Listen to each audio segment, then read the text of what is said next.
What's up, guys? My name's Alexis, your host with Praises in the Pod, and I am so excited to be here with Miss April Dawn. She is involved at the Potter's House, and you've seen this area before, so you know that I'm back at the Potter's House. So it's going to be an incredible, incredible episode. We're going to start off in prayer, and then we're going to jump right in. So here we go. Lord Heavenly Father, just thank you. Thank you for all that you have done in our lives, Lord God. Thank you for sending these people into my life that I get to look up to and get to just get all the knowledge and grow with them and let them just tell me things that maybe I've never experienced, or just you've placed them specifically in our lives. And we just thank you for that. I just pray that you calm our nerves. I pray that you speak to us and through us and let this episode glorify you. In Jesus' name I pray. Amen. Amen. Amen. All right, Miss April Dawn, I'm really excited about this because I've never really had a one-on-one conversation with you, right? Like every single time I've been here, it's a graduation or something. I finally got to sit in one of her groups, which, you would just love, y'all. It is so amazing. But we want to talk about you today. So tell us a little bit about yourself, maybe your childhood, growing up, what that looked like. I grew up in Griffin, Georgia, with 4 girls in the family and my parents. My dad was a high school band director, so we grew up with a lot of music and healthy family, happy, fun family. I'm just so grateful. We weren't big churchgoers until my mom decided she wanted to sing in a choir, so we started to go to church. Okay. And when we were in high school, I had such an interest in who Jesus was and wasn't really finding out about him. But I was so curious. And my freshman year in college, went to a campus crusade for Christ. Oh, wow. And it was amazing. It was like, finally, I find out who this Jesus is. But I became crazy Jesus freak.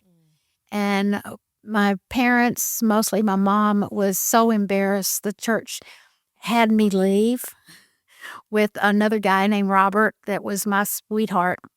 We were kicked out of our church because we were Jesus freaks. This was back in the mid-'60s. Wow. I really relate to that too, of just, you find Christ and you are just adamant about everything, and the first time when my mom came to the Potter's House, I was like that. Like, I felt it. I'm like, I got to tell everybody. And I started beating my husband over the head with it, like you just can't control it, so I totally get that. Oh yeah. I was just, didn't understand, why I was different, because my grandparents didn't go to church or aunts. I knew nothing in my family. It was just me. And I didn't understand why I was so set apart. And one day my mom called me into the bedroom to talk to me, and she was crying, and she said, "It's all my fault that you're a Jesus freak." And I'm like, "Mom, what are you talking about?" And she said, I had 2 miscarriages before you, and I carried you to 9 months. And the doctor said the cord had wrapped around your neck and she would deliver a baby that wasn't alive. Oh, wow. And my mom said, I prayed for the first time. And I said, "God, if you're real, if this baby can live, I'll give the baby back to you." And then she cried and said, "It's all my fault. You're a Jesus freak." Wow. I mean, just day one, you're a miracle. Yeah, it was explanation. It was answered, why I was different. All of my sisters are believers. Both my parents are believers. And so it worked out beautifully. Wow. That is such a beautiful story. Yes. So you're in high school when you go to this crusade. What does early years look like for you? Early years look like peace, fun, great family, lots of love. So it was an easy flow for me to, understand the goodness of God, and that everything was pretty much like a fairy tale. It was just happy and fun. Yeah. Growing up with my family. But when Robert, who became a Jesus freak with me, went to his college and found Jesus too, we set the world on fire, and we didn't know what we were doing.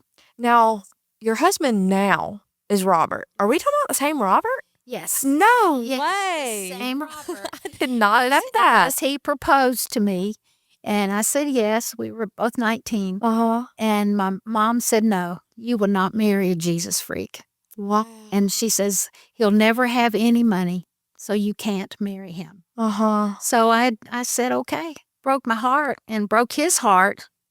And we went our separate ways from there. Oh, wow. That was at 19. Yeah. And we had been friends since we were 10th grade, high school sweethearts.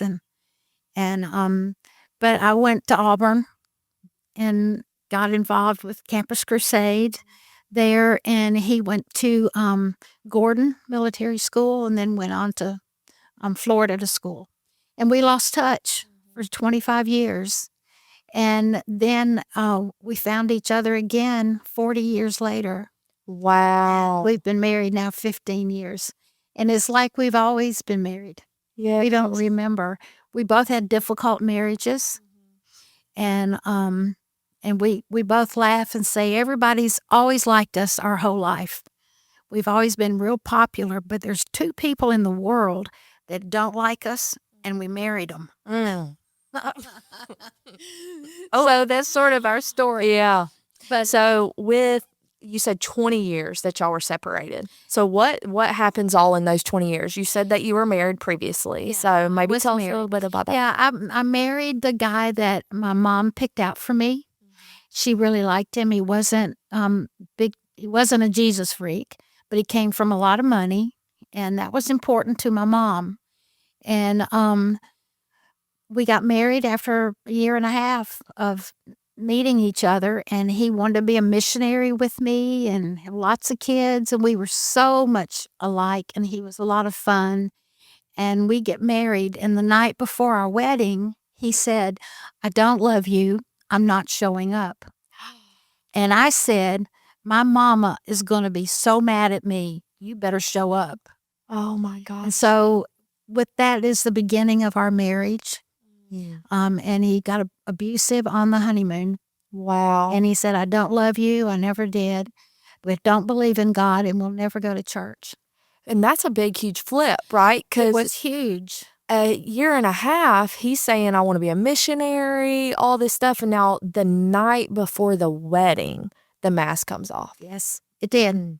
And he said, "I just wanted to win," was his answer. And then with my positive attitude and my trust in God, I'm like, "That's okay. We'll make this work." I can change him. Yeah. And the Lord will change him, Exactly. you know? Like, Exactly. oh, I can just Yeah. hold on. I'm going to push through and do, because God, you got me here, you know? Yeah.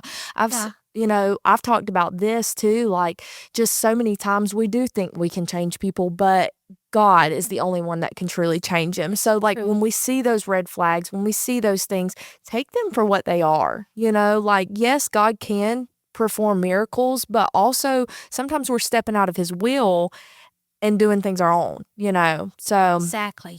yeah. Exactly. So that's right off what I the did. rip. Yeah, right off. And I was married to him for 38 years. And after about 25 years, I thought he was going to kill me because he was very abusive. And I spent all my time trying to keep it from people. My parents didn't even know. Oh, wow. And so at 25 years, I got the kids. Our kids were in high school, and we came from North Carolina. We had started a whitewater rafting business, rock climbing business, and snowboard shop in Banner Elk, North Carolina.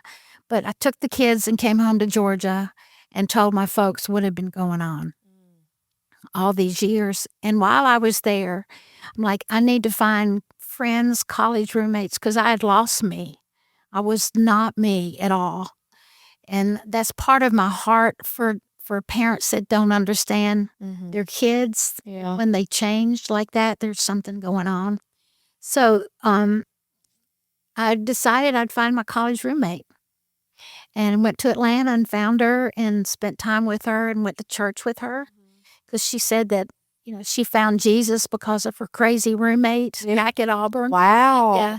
And so we were in church, and a high school friend came up to me in her church in Atlanta and said, "Robert lives here in Atlanta. You should call him." So that afternoon I called him. and we hadn't spoken in 25 years. So that was we had a conversation, and he said, "You're so lost." He said, "I'll find you." Yeah. He was a pastor at First Baptist Atlanta, and he said, "I'll find you because no one knows you like I know you." So he got a 800 number for me, just me, and we talked on the phone every day. Wow. It was like life was being put back into me with these conversations until he said, "No more. We can't do this. We're both married. Oh. No more phone conversations." So, and I begged him. I said, "You're my life. You're my lifeline. We have got to talk on the phone." And he says, "No more. We cannot honor God and do this." And so I said, "Okay, I can do this if it's to honor God. It's the only way I can do it." And we were apart. We didn't speak for 15 years. So you start speaking, you reconnect, but then it has to be cut off at that point, because it would have led to so much more, I'm sure, Yeah. but then another 15 years. Yeah, 15 years. I started visiting his mom when I would travel from North Carolina back to Georgia. And the first time I called her, she said, "I don't want to see you. You broke my son's heart 25 years ago." Oh, it killed me that she would be that way. And I waited a year and called her back. And I started visiting her once a year. She'd tell me all about Robert's life and the company he started, Personality Insights, and his wife divorcing him. So he lost his church.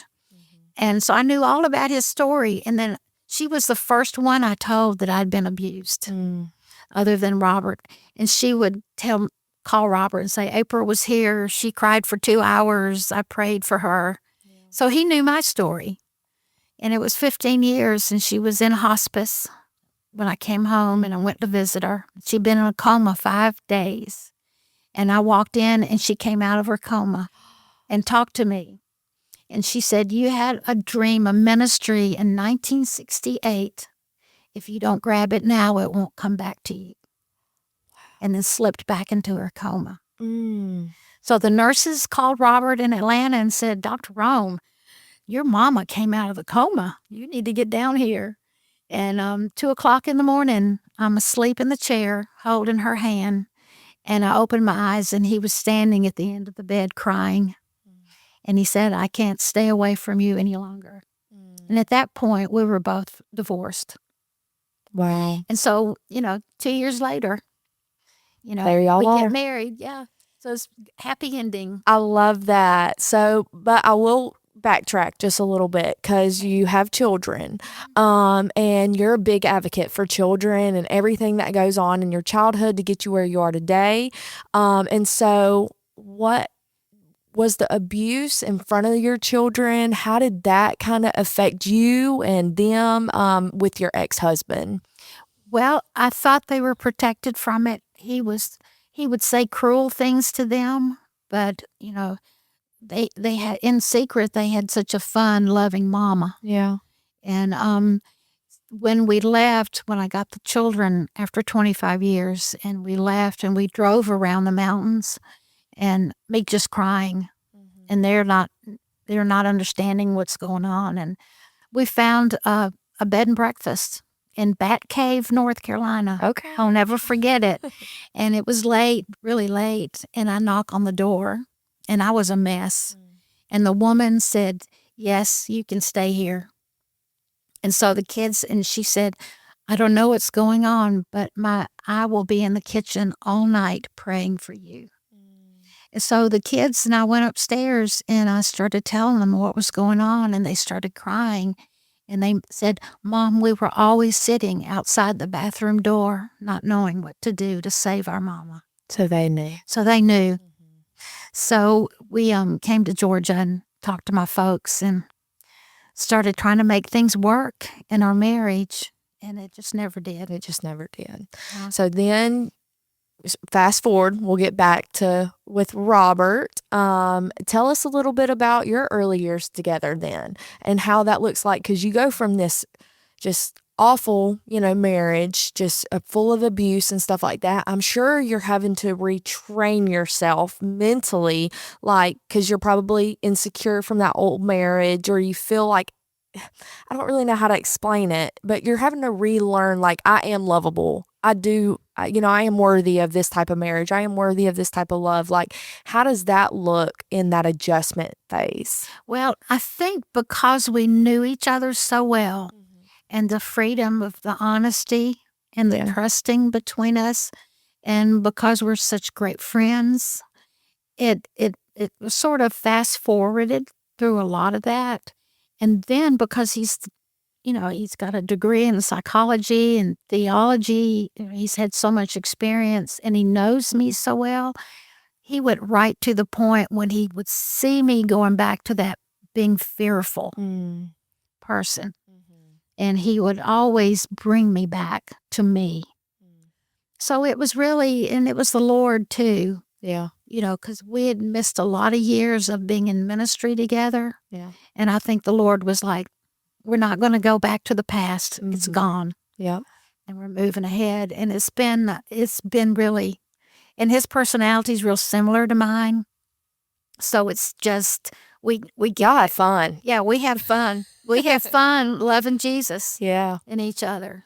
I love that. And so, one of the things that I always talk about on here is personalities. Like, if you have heard me talk on these episodes before, I always bring up personalities, and it's because of Miss April Dawn. And so, when my mom came to the Potter's house, you do a group that we just did. We just got done with it. And so, I would love for you to maybe explain a little bit about what you and your husband do with the personality insights and maybe kind of break it down, because I don't think I do a great job of it. I got the concept, right? But I don't explain it well. And so I would like you to kind of go into that a little bit. Okay. Yeah. I love to talk about it. I don't know how people do life without knowing this information. It's so helpful. It's so predictable. So you have situations that you don't know how to handle with a person, emotionally or intellectually. But when you break it down to understanding how they're wired, how they think, it just fast tracks relationships to be really healthy. And the company is called Personality Insights, and we use the DISC model of human behavior. It breaks it down into two parts: outgoing or reserved, which is pretty noticeable with people. You can answer that question pretty quickly with someone you're encountered. Or it's task and relationship, and that takes a few more minutes to discern. If they're all about the procedure, getting a job done, the results of a job, if it's thorough, they're on the task side. And if it's all about caring and sharing and knowing people, feelings, listening, it's on a relationship side. So it breaks it down pretty quickly with those two questions. Yeah. And you go from there. With my first job years ago, it was in sales. And so right before I got that job, they said, here, take this personality test. And so that was the first time that I really ever had anything. And actually, now that I think about it, I got that job a month before Mom came here and started learning about personalities. I just clicked that too. So anyway, they were like, oh, that's great. They did the disc too. They said, you're a high D, so it's going to be awesome, like all this stuff. Well, going to my first conference, and it's a male driven sales in that aspect. It was beauty sales, which is totally contradicting. You would think it would be women, but it's 100%, or not 100, but a lot of men. And when I got in that room and I noticed that everyone around me was pretty much a D, I switched to my I. Like like you were talking about this earlier in group, is how like when we feel stressed or we get in that situation, we'll maybe go to our secondary, and that's what would happen. I would feel like not as dominant in those, and I would switch. So maybe can you tell us a little bit about each quadrant of those personalities? Okay. The outgoing task is the D trait. And you can remember that because it's the dominant, driven, determined personality style. And they've got one need, and it's to get results. Now, God was merciful because only 10% of the population is that personality. And we need it in this world. I did not know that. We need the generals and police officers and pilots and surgeons. We need the dominant style. It's so important for this world to function, but it can't. But they're so strong, they can't be 50% of the population. It would overthrow the dynamics of a nation. And you can see it in some of the Mideastern countries. It's overthrown by the dominant male personality, and it's just not healthy.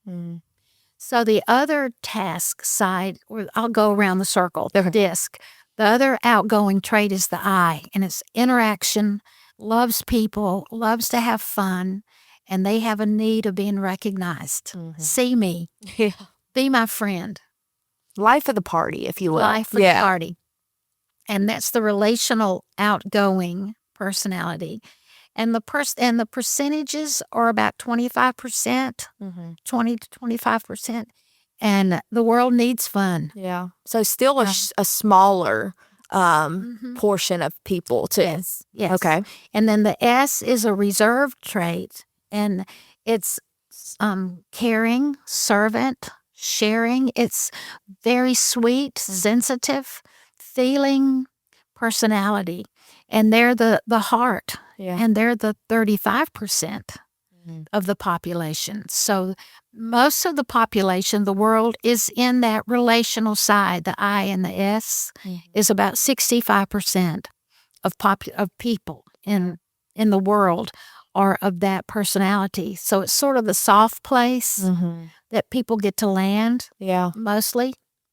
So the S's are your nurses, your school teachers, the caring, patient population. Yeah. And they have a real need for peace and joy and quiet and no conflict. Yeah. And then anything but conflict. Yes. When because I told you earlier, like I work at my church and we have a lot of S personalities in there. And so like I've tried to learn, you're right, because I am just so like there. I'm just in your face. And so like I'm trying to really reel it in, like, because I'll ask questions and they're trying to, think thoroughly about it, but also like not start a conflict. Like I can see that they want to say no to whatever I'm saying, but they're trying to do it in a way that's not going to stir the pot or stir something, get it going.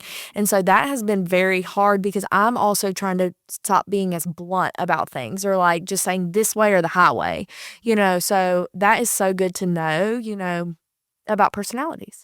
Yeah. Yeah. The thing is, when you understand that, you realize people aren't against you. Yeah. They're for themselves, but they're not against you. And that's so important because we think that guy on the highway that cut you off is against you. He didn't even see you. He's just for himself. He's in a hurry. And so it helps us with being tolerable with people that are different. Yeah. All right. And the last one is the C. And it's the cautious type, and it's reserved, and it's task. And they want to know all the information they need to know to make the right decision. And they come across as cold sometimes because they're just about wanting to make sure it's right. Yeah. And not relational at all. And so, and they're only 20 to 25% population. So if you break it down on the task side, it's just 1/3 of the population. Relationship is 2/3 of the population. Now my husband is 100% a C, 100% a C, and me, I am not reading them directions. I'm not reading them. And I don't understand why I have to give instructions. I'm like, what do you mean? And he's like, we'll cook together. And, he's got the teaspoons out and he's doing it and all this stuff. And I'm like I just dumped salt. And so, like, it has truly been an adjustment in trying to learn his personality, especially in a marriage. Yeah. Especially in a marriage, because his C now is completely different than his C before Christ. And so, like, I just shared with our podcasters and you too, like, he just came to Christ. And so when you start, that's a whole different type, because prior, you may know your personality, but it's everywhere, or maybe like it's too much or something like that. So how would you recommend maybe marriage in these personalities? Like how do you use this as your advantage, basically, maybe? Well, first of all, is we do a lot of marriage training. Yes. And we know that after people are married, they'll pay attention to you. And after they've been married a long time, they'll still pay attention to your teaching the disc information. For newlyweds and pre-marriage training, they don't care. Yeah. It's just stupid love. Mm-hmm. And it's not going to make a whole lot of difference. But we still try, and we say this will happen. Because of your personalities, expect this. And this is how you work around it and put understanding into it. So we can get ahead of it a little bit, but it's still hard because there is something about opposites attracting. Yeah. It's almost like I need what he is. And you were probably thinking, he's so organized and he's so in control of so many things, and I really need that in my DI life. Yeah. And that was attracted to you. It almost like it completed you, but there's no human being that's going to complete you. Absolutely not. No. That's Jesus Christ. Yes, that is. That is. No, like I'm about to tear up right now because I'm like, wait, you know my life? Yeah. Like, what do you mean?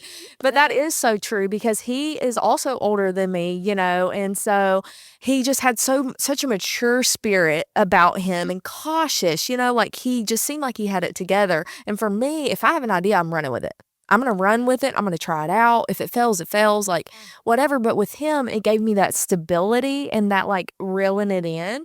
But also with two task-oriented people that are completely different task-like I'm just checking the boxes, he wants to thoroughly check a box like the right way. So tell me what you would observe without even knowing a whole lot about us. What would be like maybe some conflicts and good things about a D and a C together? Well, the D is going to be outgoing and wants results without reading the manual. Yeah. And the C is going to want to make sure it's the right decision to be made or the right results, and it's going to take some checking into and take some time.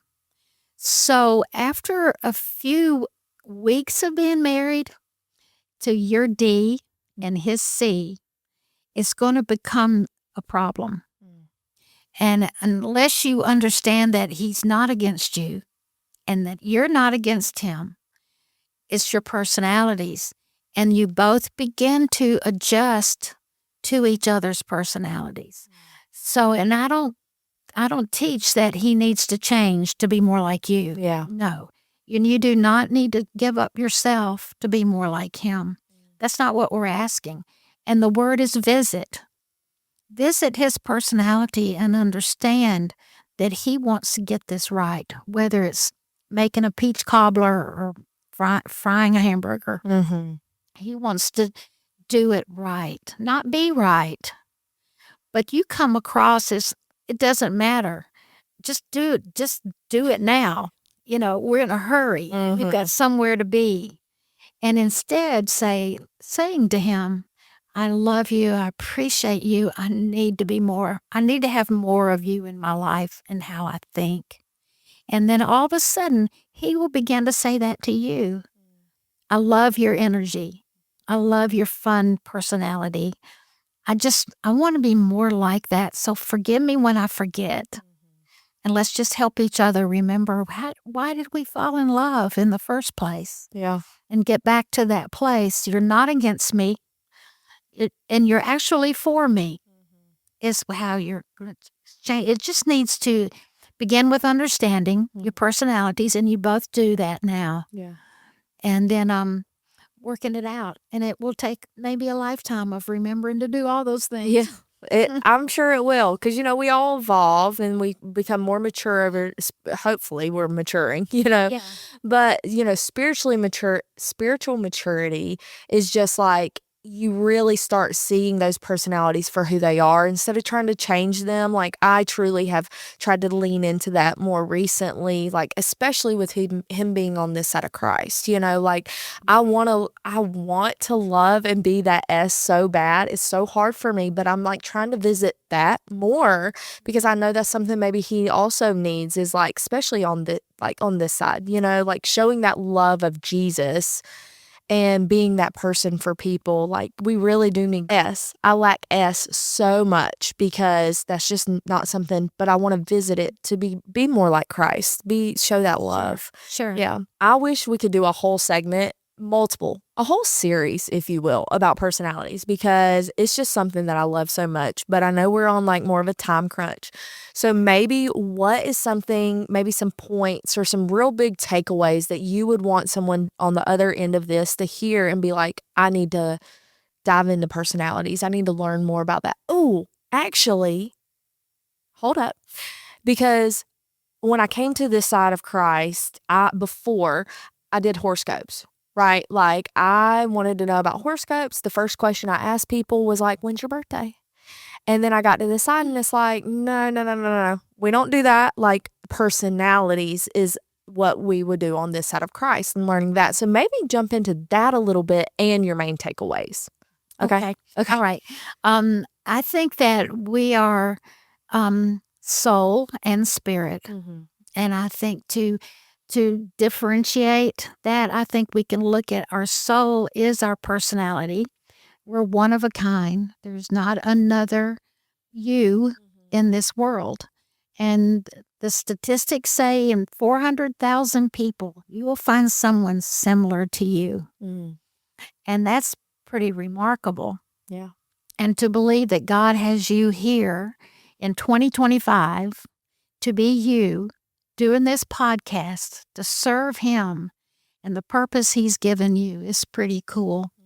And to know that your personality, even in heaven, it will not change. You are you. You are only you. And no one else is like you. I love that. So God has arranged a plan for you, specific for you for this time. And you need to search it and find what it is. And most of us, I don't think really do. I think we get close and God is okay with that because He'll make it good, whatever. Yeah. But as we know, in this world, there will be trouble. And there's an enemy trying to pull us away from ourselves. One of my favorite things about our assessment from Personality Insights is there's 2 graphs that are revealed in the assessment. Mm-hmm. One is an environmental graph, and that's who you have become in your environment. How has your environment pulled you away from who God designed you to be? So you have an environmental graph that's revealed and the basic, which is your DNA. Mm-hmm. It is you. That graph will rarely change at all. As many times as you take it, that graph will stay the same. But when you put the 2 together, it can teach you so much, especially here where I teach at the Potter's House with women that have been so injured by their environment. It tells me their whole story. Mm-hmm. And then I compare it to their DNA, who God designed them to be. And I always end up by saying, we're going to find this girl and bring her back to God's purpose in her. I love that. And within really days of being with the women here, you see the light coming back on and and they'll say, I remember her. I was that when I was a little girl. As tears are coming down their face. And that's worth all the trouble I went through for 38 years to get to understand this information of how the environment would change you. Yep. That I can see that change in these girls so quickly. Mm-hmm. So that's one really good reason to use this assessment as part of not just information about how you're wired and where your purpose is going to take you, but know where you've been and how you were injured. Earlier when we were in group, there was something that I really took away. One, the snake thing, which I love that. But anyway, it's scientifically proven, and they've done things that snakes are supposed to have legs. And I thought that was absolutely crazy because if you know back in Genesis, he strikes the serpent and says, you will be on your belly for the rest of time. But like that is just so crazy. Anyway, Yeah. squirrel. The second thing was saying when we go to heaven, we're going to rule and reign. And that is something I've never thought about before in the aspect of our spirit leaving and going to heaven and our personality remaining the same. You said we're not just going to fly around, and be like, oh, like we're still going to have purpose. And wow, that really just set me back. Like I have never thought about that in that capacity before, like who we are in our spirit today. And when we get to heaven, we're going to have purpose. Like, oh, that was just so amazing. I know. Isn't that great? I love that. Yeah. Yeah, I do too. I love the thought that this is just rehearsal. We get the real life when we take the last breath here on earth and we take the next breath, we'll be there. And so it's not that we're going to forget everything that we had here. We're going to be different there because of what we've gained from the rehearsal. What would every play be like if they didn't have a rehearsal? Yeah. To learn their mistakes and what they need to do to improve. Yeah. Well, that's what this is about. In this world, there'll be trouble, and we see it all around us. But there won't be trouble there. Can you imagine? And we will rule and reign. There'll be governors and mayors of our towns and states and school teachers and lots of little children running around, all these aborted babies, and they're going to be there. Yep.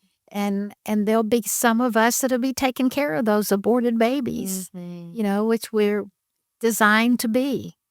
So it's going to be interesting to be there. It's going to be even more glorious than I can even imagine. Oh, our minds can't even comprehend it. No, we can't even fathom how glorious it's going to be. It's going to be so amazing with no trouble and no tears and no worries, no aging. My husband, Robert, says he believes that we're all going to be about the age of Jesus when he died at 33, because that's the healthiest year of our lives. Did you notice? When we're in the best shape in our physical being is at 33. So I'd love to be 33 forever. Wow, I haven't even got there yet. So no, I know. I'm still coming. Yeah. All right. So as we begin to close, maybe there's something I've skipped over or didn't know. Maybe God's prompting you to say something more specific or something that He's revealed to you more recently. Maybe you can close out like that. Well, there's two things, and this I've just learned, that when the Hebrew word for God is Yahweh, and it is spelled only with consonants. The Hebrew language doesn't use vowels. So it's just a W, a Y, and a H, and a W, and a H. And that's how it's spelled. And the Hebrew people didn't even say it out loud. It was such a reverent name for God, so they didn't. And it's just breathed. And so when you inhale, it sounds like Yahweh. An inhale and the exhale. I didn't know that. I just learned that more recently too. And when they did that, I just was blown away. I was too. I was just blown away. And it's just so true. And so the first, when God breathed into man, He breathed his breath and said Yahweh, said His name, and breathed His name into me. Wow. I was like you, it just blew me away. And now when I have any thought in my head that of concern, because I don't worry, my personality doesn't work. So, but sometimes I'm concerned. I'll stop and I'll just go, and I'll just inhale and exhale. And to know that my last exhale, inhale and exhale on earth will be saying God's name. And my first in heaven, I'll be saying His name. And that's just so beautiful. Sometimes I'll see someone and I know that they're stressed. There's a problem going on. I'll touch their arm and I'll go, and I'll breathe God's name as I touch their arm. And it's my way of a quick prayer for them. So I'd like to pass that on to the audience. Absolutely. It is such a gift to know that we can do that as we just walk through. That also just sparked something of how long have you been walking with Christ now? Since I was 15. Since you were 15. So just to learn that in your recent time of, walking this out, like we always have more to learn. There's always ways that we can grow closer with Christ and learn more about him. And it's just so amazing, that no matter how long we've been walking with him, even Miss Shuri learns different things, new things, and just being obedient to being disciplined more so to continue to learn. Yeah. And then it's just gifts. We continue to give gifts like that. And of course, Robert's been to 5 different colleges. I mean, he's got so many degrees. He knows, less and less about more and more every day. But it's still him too, because he's just so knowledgeable about scriptures. But just see the newness and like a little boy in him just come alive when he learned something new about Christ. Yes. And that's just, can you imagine walking through heaven and Christ come up behind us and grab our hand and we walk together? It's just going to be indescribable. We can't even describe it now. But just for the audience that doesn't know him, please get to know him. The other thing is just remember Proverbs 18 is the words we use. And pick words of life to give to someone. So if you're married to a C and you have no C in your personality, find the C words. And we have lists of them in our products of how do you talk to a C. So we have our company's personality insights, and you can go online to our website and see hundreds of books my husband has written on how do you marry a C and you're a high I, things like that. And we also have materials that say for teenagers, this is what a D personality will be good at doing.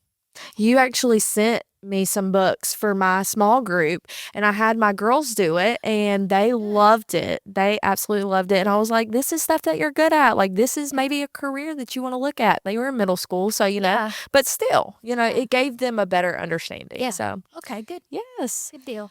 All right, guys, I really hope y'all enjoyed this as much as I have. This has been absolutely incredible. Like I said, there is just so much you can learn about personality. So I really encourage you to go check that out and look and try to grow in this arena of knowing how to conversate with people and just be a better you, being a better friend, being a better everything.